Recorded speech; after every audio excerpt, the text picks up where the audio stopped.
Kreş Örgü Atölyesi'nden merhaba. V boşluklu altıgen hırka anlatımı yapacağım sizlere. Bu hırka için eğer benim yaptığım boyutlarda bir hırka yapmak istiyorsanız yaklaşık small beden için 300-350 gramlık ip kullanmanız gerekiyor. Medium beden için 400 gramlık, her bir beden için 100'er gram ekleyerek gidebilirsin. Başlangıcı şu şekilde yapıyorum. 2, 3, 4, 5 tane. Batarken şu sona değil de bir öncekine batarak sonrasındaki sökülmeyi önlemek istiyorum.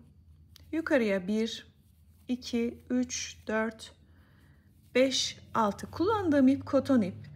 Tığım da 5 numara. Daha ufak tığ da kullanabilirsiniz. Daha ufak tığ kullanırsanız biraz daha düzgün durur model. 4 numara tığ kullanabilirsiniz. 3 seferde yukarıya çıktım. Bir trabzan yapıyorum. 1, 2, 3. Sonrasında ortaya batıp tekrar yine 1, 2, 3 seferde yukarıya çıktığım bir trabzan yapıyorum. 1, 2, 3. Ortaya batıyorum. 3 seferde yukarıya çıkıyorum.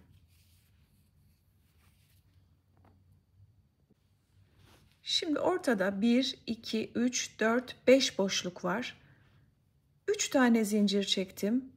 Şurada böyle yüksekliği ayarlayarak bir kilitleme yapıyorum. Ve toplamda 1, 2, 3, 4, 5, 6 boşluk oluşmuş oluyor. Toplam 6 boşluğum var. İlk boşluğun içine tığımı geçiriyorum. Bakın buradaki ilmek gevşek ve şöyle içinden geçiyorum. İkinci sırayı anlatacağım size. İkinci sırayı 3 zincirle yukarı çıkıyorum. 1, 2, 3 seferde yine 1, 2, 3, 4 zincir çekiyorum. Aynı boşluğun içine tekrar 3 seferde yukarı çıktığım 2 tane trabzan yapıyorum. İpi tığın üzerine alıyorum. Diğer boşluğa atlarken hiçbir zaman zincir çekmiyorum. Bakın diğer boşluğa atladım. 2 tane trabzan, 3 seferde yukarı çıktım. 1, 2, 3, 4. Aynı boşluğun içine 2 trabzan, 4 zincir, 2 trabzan yapıyorum.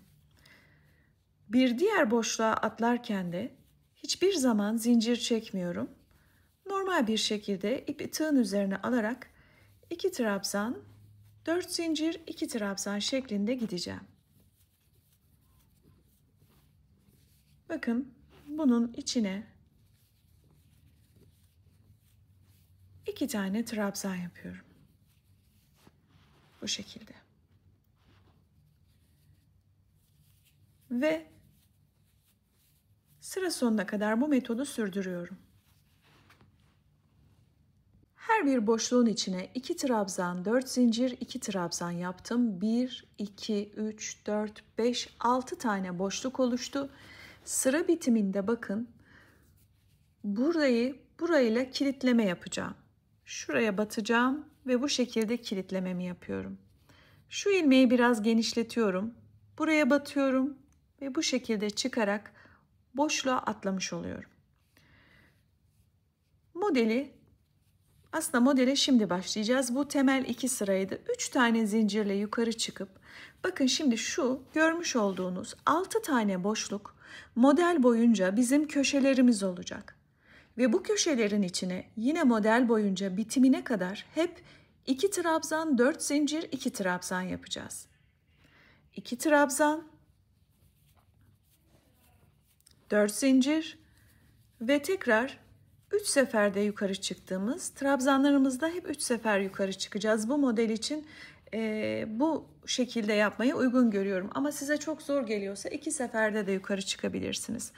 Burada bakın aralara şu alttaki trabzanların orta boşluğuna 2 trabzanın ortasına tam buraya yine hiç zincir çekmeden şu ortaya bir trabzan ve V şeklindeki boşlukları oluşturmaya başlıyoruz. 3 zincir aynı boşluğun içine bir trabzan daha yaparak V şeklinde ilk boşluğumuzu oluşturuyoruz. Hiç zincir yok. Köşeye atlıyoruz. Toplam 6 köşemiz var ve 6'sı içinde de 2 trabzan, 4 zincir, 2 trabzan yapacağımızı söylemiştim. Bakın yine köşenin içine 2 trabzan, 4 zincir, 2 trabzan yaptım.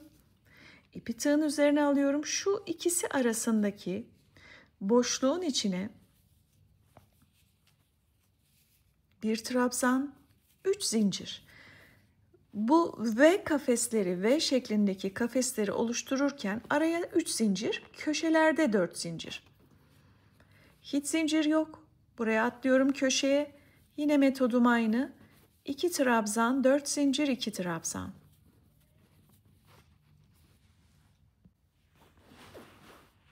Evet, bitime geldiğimizde bakın bu köşeleri hep yine 2 trabzan, 4 zincir, 2 trabzan yaptık. Aralarda her yerde V şeklinde kafesler oluşturduk. Bu köşelerin aralarında. Bu bitimde bakın şimdi burası bir köşe, burası bir köşe. Buraya atlamayın diye özellikle gösterdim. Mutlaka sonda da yine hiç zincir çekmeden ortaya bir tane trabzan,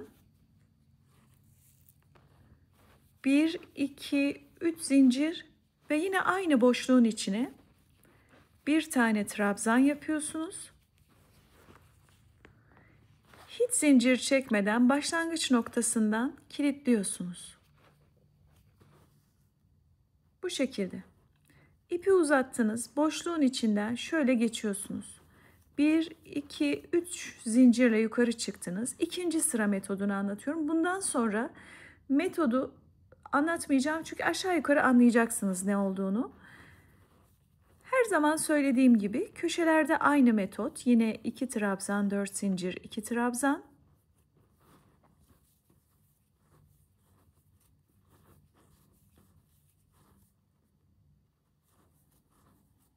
Bakın bu şekilde yaptık. Bundan sonraki tüm sıralarda aynı metot. İpi tığın üzerine alıyoruz. Gördüğünüz her V şeklindeki boşluğun sağına ve soluna, sağ üst noktasına ve sol üst noktasına V şeklinde boşluk yapacağız ama bunu yaparken şuradaki büyük boşluğa batmayın. Buradaki uç noktaya batın ki model düzgün gözüksün. Bakın. Pardon şöyle. Bu şekilde 2 ilmek olsun tığın üzerinde battığınız yerde. 1, 2, 3. Sağ üst boşluğuna tekrar araya 3 zincir. Aynı boşluğun içine bir tane daha trabzan V şeklinde bir boşluk oluşmuş oldu. Yukarı çıkıyorum. Pardon, ipi tığın üzerine alıyorum ve yine bakın sol taraftaki bu sefer boşluğun içine üst boşluğa 1, 2, 3 trabzan aynı boşluğa bir böyle V şeklinde kafes oluşturuyorum. Aralarda hiç zincir yok. Bakın köşeye geldim.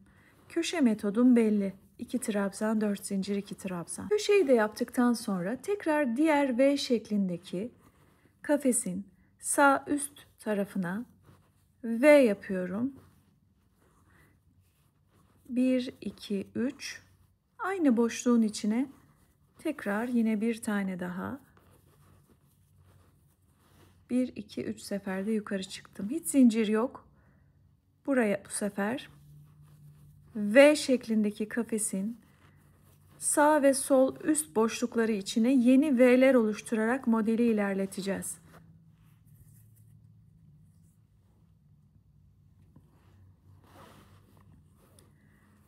Ve köşemizi hep aynı şekilde köşe şeklinde örerek ilerleyeceğiz. Sırayı bitirelim.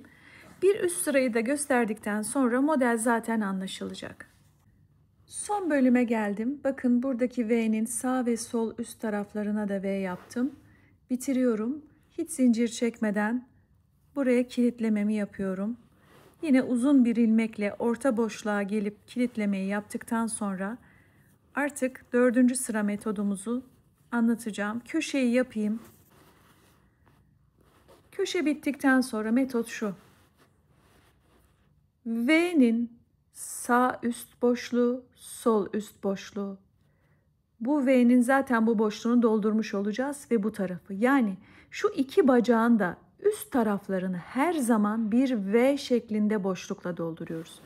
Burada da aynı şekilde. Kafes yapacağımız, V kafes yapacağımız yerler belli. Burası, burası ve burası.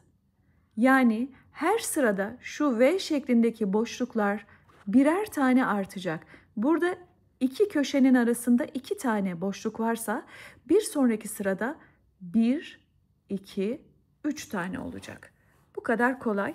Sonraki sırada da yine aynı yerlere, aynı bacakların üzerine birer V şeklinde boşluk yaparak V şeklindeki boşlukları birer tane arttırmış olacaksınız. Bir sonraki sırada da 4'er tane boşluk olmuş olacak. 4 tane V şeklinde boşluğumuz olmuş olacak. Bakın dediğim gibi burada bu iki bacağın sağ üst tarafına bir tane yaptık. Ortaya bir tane yapacağız. Hiç zincir yok. Hiçbir zaman aralarda zincir yok. Bir yerden bir yere atlarken zincir çekmiyorsunuz. Sadece köşelerde ve buralarda zincir var. Bakın şimdi yine şuraya. Bu köşelerin hemen dibine mutlaka bir tane V şeklinde boşluk oluşturacağız.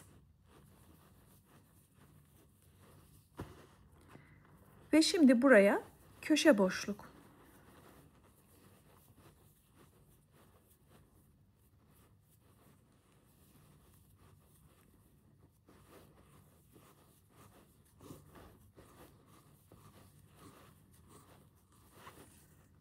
Dediğim gibi buraya da tekrar şuraya, şuraya ve şuraya V'ler yaparak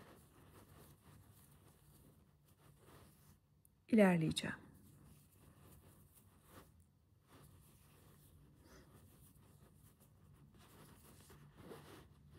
Buraya, buraya, buraya, sonra köşe. Sonra tekrar yine buraya, buraya ve buraya yaparak böyle modeli her bir sırada bir V atlatarak büyüteceğiz. Size bitmiş hali üzerinde göstereyim. Bakın, her bir köşeden, buralar köşeler. Burası ve burası köşeler. Ne yapmışız? Bu bacakların sağına ve soluna, sağına ve sol zaten var. Ve köşelerin tepe noktalarına da mutlaka. Bakın her bir köşenin tepe noktasında ve buraya gelirken de bu köşenin tepe noktasına birer tane V şeklinde boşluk yaptık. Bitmiş hali bu. Bu şekilde ilerleyeceğiz. Bunun fotoğrafını çekip bu şekilde de kullanabilirsiniz. Şaşırmamak adına, ama şaşırılacak bir şey yok. Şimdi bütün bir parçayı ne kadar öreceğiz? Bedenlere göre ölçü nedir onu anlatacağım. Evet, 2 tane birbirinin aynı parça ördüm. Bunların boyutu ne kadar oldu? Şöyle söyleyeyim size. Önce katlama işlemini yapacağım. Ondan sonra bedenlere göre santim ölçüsünü vereceğim. 1, 2, 3, 4, 5, 6 tane köşemiz var. Yan yana olan iki köşeyi bu şekilde katlıyorum. Bakın, bu şekilde katladım. Göbekten tuttum. Diğer tarafı da o şekilde katlıyorum. Şöyle bir görüntü oluşuyor. Ve bunu bu şekilde çevirdiğimizde burası kol, burası gövde oluyor. Burada da aynı şey yapıyorum. Yan yana iki parçayı birleştiriyorum. Karşılıklı iki parçayı birleştiriyorum. Görüntüyü yakalamış oluyorum. Buradan itibaren size ölçüyü vereceğim. X small ve small bedene uygun şekilde yaptım. Buradan buraya benim ölçüm bakın 25 santim. 25 santim. Small ve X small beden için, yani 36-38 beden için ya da 34 beden için uygun bir ölçü. 34'te biraz daha az yapabilirsiniz. 22 santim yeterli olur. Peki medium bedenseniz şuradan şuraya ölçünüz ne olacak? 27-28 santim olacak. Large bedenseniz bu ölçü 32-33 santim kadar olacak, ama kollar da genişleyeceği için örerken eğer örgü konusunda biraz bilgiliyseniz şunu yapabilirsiniz. belli bir noktaya geldikten sonra, mesela 30-31 santime ulaştıktan sonra şurayı önce bir arkayı dikiyorsunuz. Burayı bir dikiyorsunuz. Kapatıyorsunuz ve şuraları komple dikiyorsunuz her iki tarafta. Fakat ben biraz yaka payı bırakacağım. Yani şuraya kadar dikeceğim. Arkayı komple birleştirdikten sonra şöyle bir yaka payı bırakacağım ki ense boşluğu oluşsun burada. Böyle bir yaka boşluğu bırakacaksınız. Large ya da X large bedenseniz. Sonra kollar genişlemesin ve daha fazla uzamasın istiyorsanız sadece ön tarafı şöyle gelip gidebilirsiniz. Sadece şu iki ön taraf üzerinde çalışıp biraz genişletebilirsiniz. Benim size önerim budur. Ama tabii ki çok kocaman bir altıgen parça yapıp kolları da bol örmek istiyorum, sonra da lastikle büzmek istiyorum diyorsanız lastik örerek o da olabilir. Seçenek sizin. Beden büyüdükçe bu modelde iş biraz daha zorlaşıyor. Ben şimdi şuradan dikeceğim. Üst tarafı da böyle dikeceğim. Önde şöyle biraz ense payı bırakıp burada önerde yaka payı bırakacağım. Şu kenara da bir sık iğne ya da trabzan geçebilirim. Ve altıgen hırkam bitmiş olacak. Size bahsettiğim gibi omuzları sadece buraya kadar diktim. Bir ense boşluğu bırakarak önlerde şöyle bir pay bıraktım. Ve tüm hırkanın etrafını yaka, ense, aşağıda böyle buralar dahil olmak üzere 2 sıra sık iğne yaptım. Köşelerde her köşe boşluğuna 2 sık iğne, 2 zincir, 2 sık iğne yaptım ki bir kasma yapmasın dönerken. Buralardaki köşelere de aynı şekilde aynı metodu uyguladım. Kollarda da yine 2 sıra sık iğne geçtim ve böylece hırkam giyilir hale geldi. Sağ alttaki abone ol tuşundan kanalıma abone olabilirsiniz. Anlaşılmayan bir şey varsa da yorumlara yazabilirsiniz. Herkese kolaylıklar diliyorum.